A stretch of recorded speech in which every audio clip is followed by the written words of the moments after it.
So hey guys what's up and welcome back to my YouTube channel. तो आज की इस वीडियो में हम करने जा रहे हैं एक्सरसाइज 2.3 का बेसिक्स। ठीक है, तो एक्सरसाइज 2.2 के जितने भी क्वेश्चन थे उनका मैंने complete video link description box में आपको प्रोवाइड कराया हुआ है। अगर आपको एक्सरसाइज 2.2 का कोई भी क्वेश्चन का वीडियो देखना है तो उसका लिंक डिस्क्रिप्शन बॉक्स में। ठीक है, तो एक्सरसाइज 2.3 के बेसिक्स में आज हम पढ़ेंगे फंक्शंस। ठीक है, स्टार्ट करते हैं। काफी बड़ा टॉपिक है फंक्शन। ठीक है, तो मैं जितना हो सके इसे ब्रेक डाउन करने की कोशिश करूंगा। सबसे पहले फंक्शन को डिनोट करते हैं एफ से। ठीक है, नेक्स्ट लाइन पढ़ो। A special type of relation is called function. मतलब कि जो फंक्शन होता है वो बेसिकली एक रिलेशन ही होता है। रिलेशन के बारे में मैं एक वीडियो बना चुका हूं पहले बेसिक्स की। एक्सरसाइज 2.2 के बेसिक्स में हमने रिलेशन अच्छी तरह पढ़ा था। ठीक है, अब देखो इस फंक्शन की proper definition. A relation is said to be a function if every element of set A has one and only one image in set B। तो यहां पे एक वर्ड आ रहा है इमेज। What is image? तो यहां मैंने दो सेट लिए हैं A to A। A के सभी एलिमेंट्स को मैंने मान लिया X और दूसरे A के सभी एलिमेंट्स को मैंने मान लिया Y। तो इनमें आप रिलेशन देख सकते हो X plus y is equal to X plus 1। ये इसके अंदर क्या है, रिलेशन हमें गिवन है। इन दो सेट्स के अंदर रिलेशन क्या है, y is equals to x plus 1। यानी x के अंदर अगर आप 1 ऐड कर दोगे तो आपको क्या मिल जाएगा, एक y का एलिमेंट मिल जाएगा। तो ये जो 1 है ये किससे कनेक्टेड है, ये 1 2 से कनेक्टेड है। तो ये जो 2 है ये क्या कहलाता है, ये कहलाता है 1 की इमेज। कोई पूछ ले आपको एलिमेंट 1 की इमेज क्या है, तो एलिमेंट 1 की इमेज है 2। कोई आपसे ये पूछ ले एलिमेंट 2 की प्री इमेज क्या है, तो एलिमेंट 2 की प्री इमेज है 1। समझ गए अच्छी तरह। यानी 1 की इमेज है 2 और 2 की प्री इमेज है 1। अब कोई आपसे पूछ ले 2 की इमेज क्या है, तो 2 की इमेज यहां से तो पता चलेगी नहीं, यहां से पता चलेगी। 2 की इमेज क्या है, 2 की इमेज है 3। इमेज का मतलब होता है परछाई। यानी 2 की परछाई क्या है, यानी 2 किससे कनेक्टेड है, 3 से। 2 की इमेज क्या हो गई, 3। और 3 की प्री इमेज का मतलब ऐसे बैकवर्ड जाएंगे। 3 की प्री इमेज है 2। तो फंक्शंस क्या होता है बेसिकली, फंक्शन वही होता है अगर किसी एक एलिमेंट का बी के किसी सिर्फ एक ही एलिमेंट के साथ रिलेशन है। क्या है, रिलेशन है। तो ये सेट क्या कहलाएगा, ये सेट कहलाएगा फंक्शन। तो ये जो मैंने सेट बनाया ये क्या है, ये फंक्शन है। क्यों है, क्योंकि ए सेट के हर एलिमेंट की सिर्फ एक ही इमेज है। एक ही इमेज, जैसे 1 की एक ही इमेज है 2, 2 की एक ही इमेज है 3, 3 की एक ही इमेज है 4। अगर कोई मेरे से इसमें डोमेन पूछ ले तो मैं क्या बोलूंगा, 1 2 एंड 3। को डोमेन पूछ ले तो 1 2 3 4। कोई रेंज पूछ ले तो 2 3 एंड 4। ठीक है, अब देखो, अब मैं एक और एग्जांपल लेता हूं। ठीक है, ये देखो एग्जांपल नंबर 2। इसमें मैंने एक सेट ए माना और एक सेट मैंने मान लिया बी। ठीक है, याद हो तो ये अपना एक्सरसाइज 2.2 से पहले का एक एग्जांपल है। इसमें 4 किससे जुड़ा हुआ है, देखो 4 एक तो -2 से जुड़ा हुआ है, एक 4 जुड़ा हुआ है 2 से।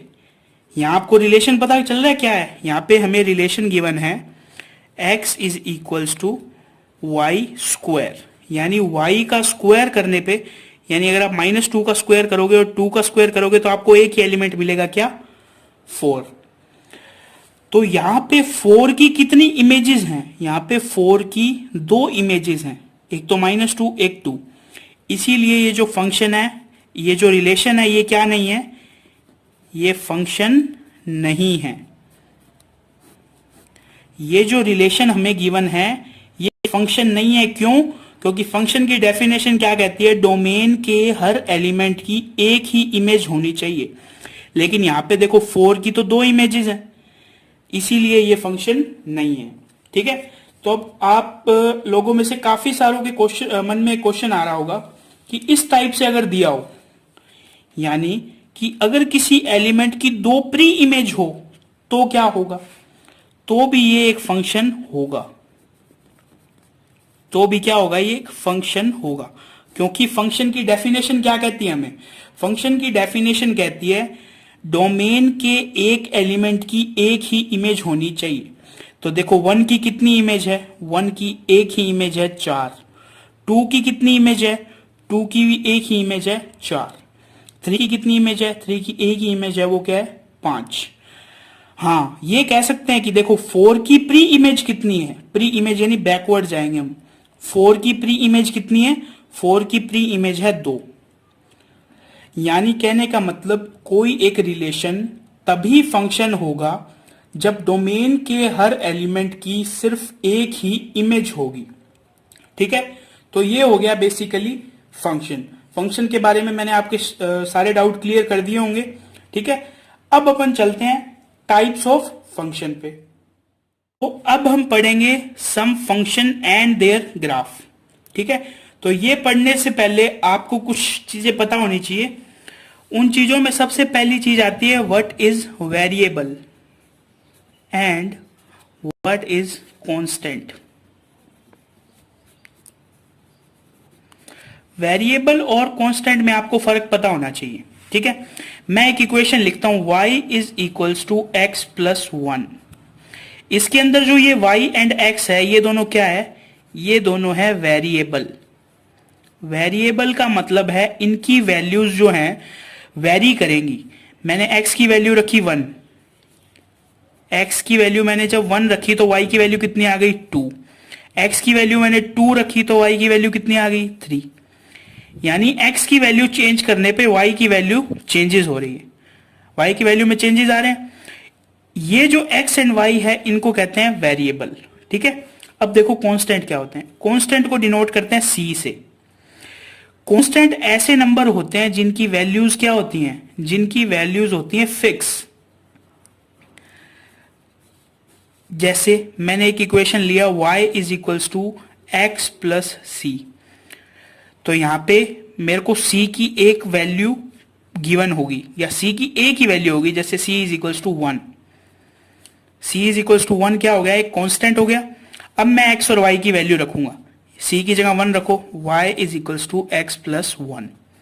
तो ये देखो यही इक्वेशन वापस बन गई ऊपर वाली। यानी अब मैं अगर x की वैल्यू 1 रखूंगा तो y की वैल्यू 2 मिल जाएगी, x की वैल्यू 2 रखूंगा तो y की वैल्यू 3 मिल जाएगी। लेकिन ये जो c की थी, इस c की मेरे को एक ही वैल्यू रखनी थी, वो मैंने क्या रख ली, 1 रख ली। ठीक है, तो ये आपको फर्क पहले पता होना चाहिए वेरिएबल एंड कांस्टेंट में। ठीक है, अब हम पढ़ेंगे टाइप्स ऑफ फंक्शन।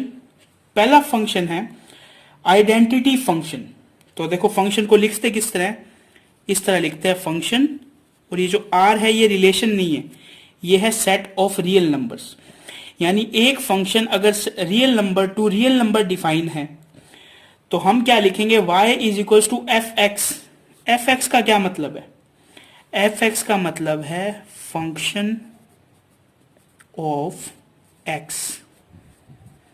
ठीक है, एक एग्जांपल के थ्रू समझाता हूं मैं आपको। ये जो मैंने आपको एक इक्वेशन दी थी y is equals to x plus 1, तो इस y की जगह मैं क्या लिख सकता हूं, इस y की जगह मैं एफ एक्स लिख सकता हूं। क्यों, क्योंकि जो y के इक्वल में हमें इक्वेशन दी हुई है उसके अंदर वेरिएबल क्या है, उसके अंदर वेरिएबल है सिर्फ x। यानी एफ एक्स का क्या मतलब है, फंक्शन ऑफ x। यानी इसके इक्वल में जो चीज लिखी हुई है उसके अंदर वेरिएबल एक ही होना चाहिए, और वो एक वेरिएबल कौन सा है, वो एक वेरिएबल होना चाहिए x। यानी आइडेंटिटी फंक्शन का क्या मतलब है, y is equals to x. यानी x, समझ गए, ये इक्वेशन होनी चाहिए y is equals to x. अब अगर आप इस इक्वेशन का एक ग्राफ बनाओगे तो देखो इस तरह बनेगा। ये हो गई x एक्सिस, ये हो गई y एक्सिस। तो इसका ग्राफ कैसे बनेगा, इस तरह बनेगा, एक स्ट्रेट लाइन जो कहां से होके जाएगा, ओरिजिन से होके जाएगा। जब क्या दिया होगा, y and y is equals to x दिया होगा। y की वैल्यू 1 रखो तो x की वैल्यू कितनी आएगी, 1 आएगी। y की वैल्यू 2 रखो, x की वैल्यू कितनी आएगी, 2 आएगी। अब आप ये ग्राफ प्लॉट करो तो देखो 1 1 आपको यहाँ पे मिलेगा, 1,1, 2,2 आपको यहाँ पे मिलेगा। इसी तरह आप नेगेटिव में वैल्यूज लोगे तो आपको ये पॉइंट मिलेंगे, और इन सब पॉइंट्स को आप मिलाओगे तो एक ग्राफ बन जाएगा इस टाइप का। ठीक है, तो ये हो गया फर्स्ट टाइप ऑफ फंक्शन जिसे कहते हैं आइडेंटिटी फंक्शन। अब देखो, अब है कांस्टेंट फंक्शन। कांस्टेंट फंक्शन भी किस से किस में डिफाइन होगा, r से r में।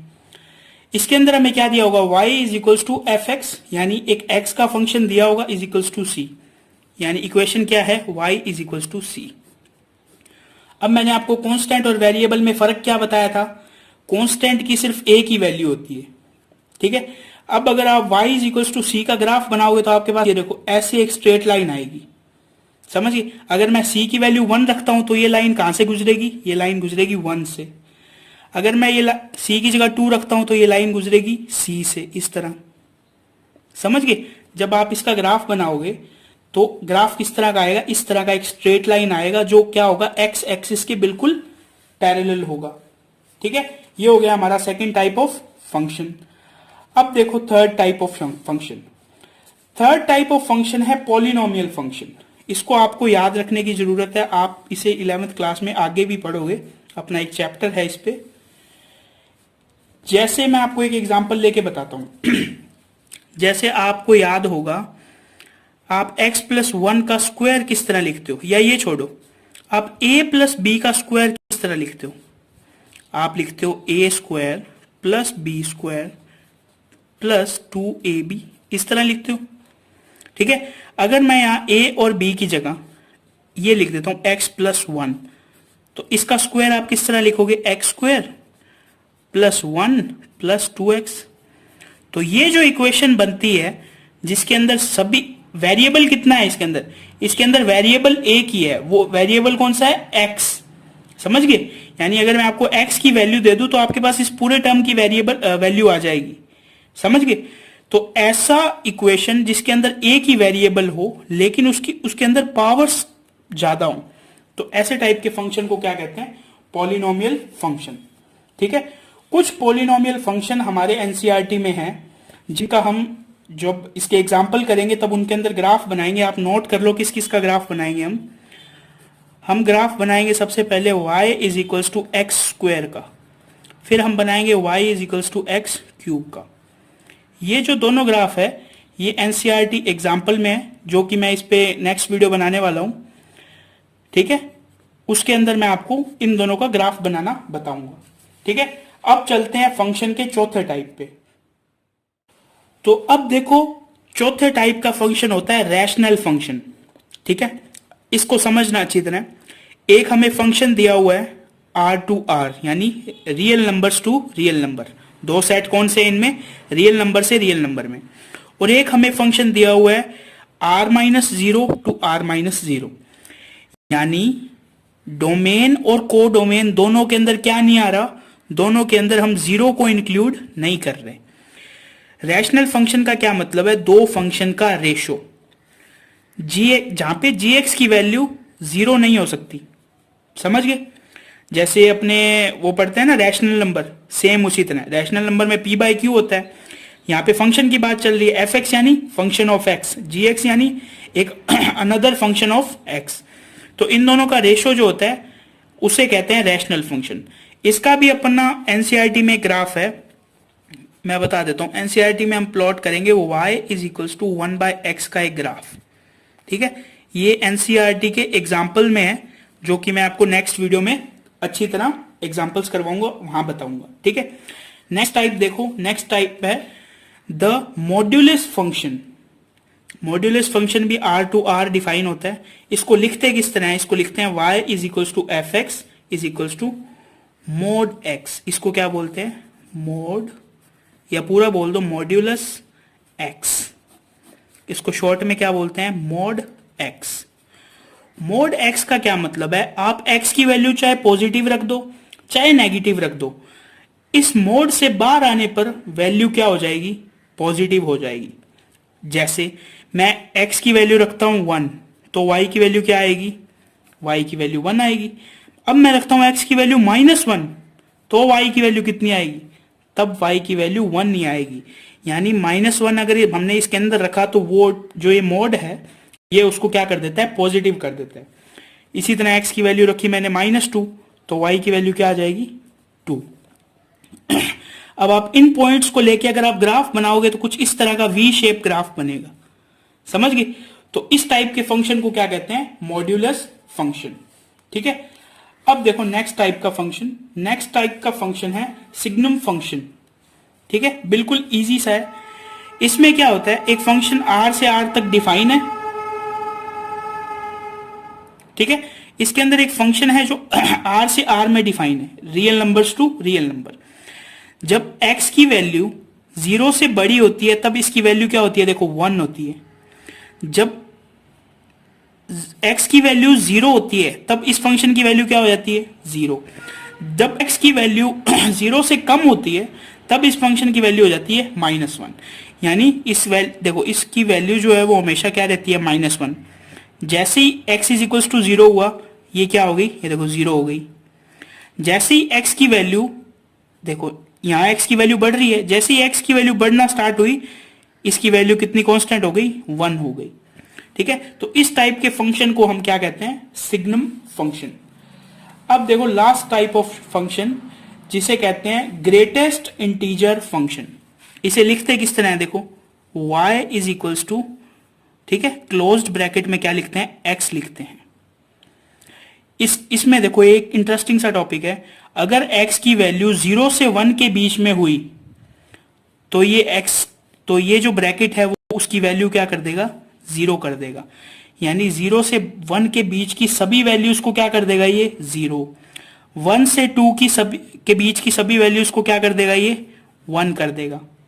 समझे कैसे, अगर मैंने लिखा x इज इक्वल्स टू 1.2, ठीक है, तो y की वैल्यू कितनी आ जाएगी पता है, y की वैल्यू आ जाएगी 1। क्यों, क्योंकि 1.2 किसके बीच है, 1 और 2 के बीच में, तो ये उस पूरी वैल्यू को क्या कर देता है, स्मॉलेस्ट इंटीजर कर देता है। इन दोनों में स्मॉल इंटीजर कौन सा है, 1 ही है, तो इन दोनों में से ये किसको कर देगा, वैल्यू कर देगा 1। इसका ग्राफ कुछ इस तरह बनता है, समझ गए।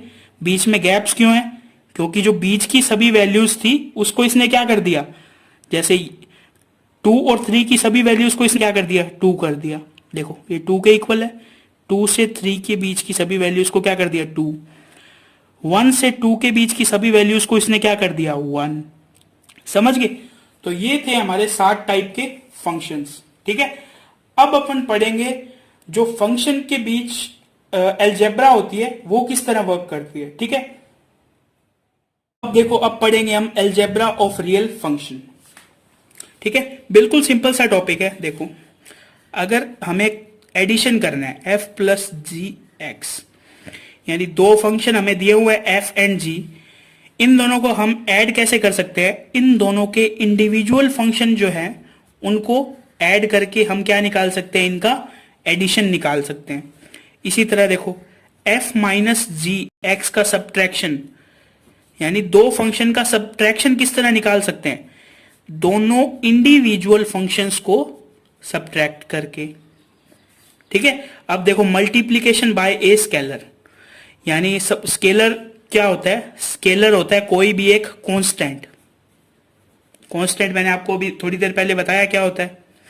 जैसे मैंने सपोज किया कोई कांस्टेंट c है जो f के साथ मल्टीप्लाई है, और ये कोई फंक्शन है x का, तो इसको हम किस तरह लिख सकते हैं, c multiply by F x. समझ गए। यानी कोई भी कांस्टेंट अगर किसी फंक्शन के साथ जुड़ा हुआ है तो उसको हम क्या कर सकते हैं, अलग करके लिख सकते हैं।